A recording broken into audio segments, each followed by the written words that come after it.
God, I hope this is true. We just got more evidence and reports that Chris Evans will absolutely be returning in Avengers Doomsday as our Captain America, the one that we care about. And it sounds like we're finally going to get to see him putting back those stones. The one thing that they teased for years.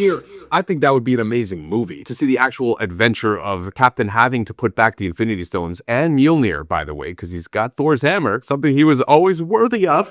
And for a while there, Disney teased that it was actually going to be a Disney Plus series. But we may finally be getting that in Avengers Doomsday, which makes way more sense to me, especially with its correlation to Dr. Doom. Now, I've done videos on this before, but one of the biggest theories going around is how Steve Rogers staying back to live with Peggy is what causes an incursion that directly affects Dr. Doom and Doom's family. And more insider reports and theories suggest that Sue and Franklin are actually Victor Von Doom's family in his original universe. And that's another thing that's so cool about seeing Franklin reach out to touch Doom's face in that end credits scene of Fantastic Four, because it's almost as if Franklin knows him. Maybe as a father, since Franklin is an all-knowing being, it could be something like that, and this is what plays directly into this specific theory. If this theory is the reason that Doom is particularly fixated on Steve Rogers, I think that's an amazing storyline, don't you? We all want to see Cap in this movie. Marvel knows that they kind of shut down Tony and Cap a little too early, especially if they were going to continue this for decades and decades. And I think that this would be an amazing way to incorporate our Steve Rogers back into the MCU and into these storylines with Doomsday and Secret Wars. And we also know that we're probably getting a variant of Tony Stark's Iron Man as well. Somehow, that's a whole other video. In Avengers Endgame, before Hulk sends Cap back in time to put all the stones back, he specifically says, remember, you have to put these stones back exactly where you got them, or you'll open up a bunch of nasty alternative realities. And Steve's response to that is, don't worry, Bruce. Clip all the branches.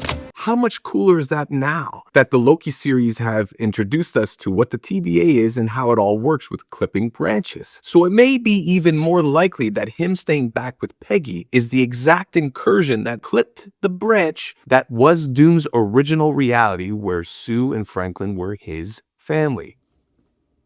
I mean, come on, you don't want to see that? That to me sounds incredible. Now, according to the new insider Majestic, this is what Captain America is going to look like in Avengers Doomsday. Chris Evans leaked photo rumor. He has a beard, an ugly brown jacket, black t-shirt, brown pants with a black belt with a silver buckle. He wields Mjolnir with the same beard from Infinity War, although with his hair a bit longer. Now, this actually sounds like Nomad, which is technically what the Disney series Nomad was supposed to be about. It was supposed to be about Cap putting back those stones. For those who don't know, Nomad is Steve Rogers, who becomes disillusioned with the government and puts down the shield and the mantle of Captain America and becomes his own thing. We also heard from Daniel RPK, who is a very trusted insider, that Evans will be playing Nomad. I think that seeing our Cap is the only real way to push forward with this, and I think the Russo brothers know that. Kevin Feige knows that. He's the true Cap and Steve Rogers that we want to see. We don't care about variants. He might be Captain Hydra, but I think that this is absolutely going to be one of the sweet points if this is exactly what happens. Now, of course, we got to take everything with a grain of salt that doesn't come directly from Marvel, but there's definitely been enough hints now that we know that we're getting our first look at the trailer December 19th with the release of Avatar: Fire and Ash. I mean, they're doing everything right to market this film, and I think it's going to be incredible. What do you think about this news? How do you feel? Tell me. If you love Marvel content, hit that sub button for me. It really helps me out here at the channel. Like this video and leave me a comment. I love nerding out with you, and thank you for nerding out with me.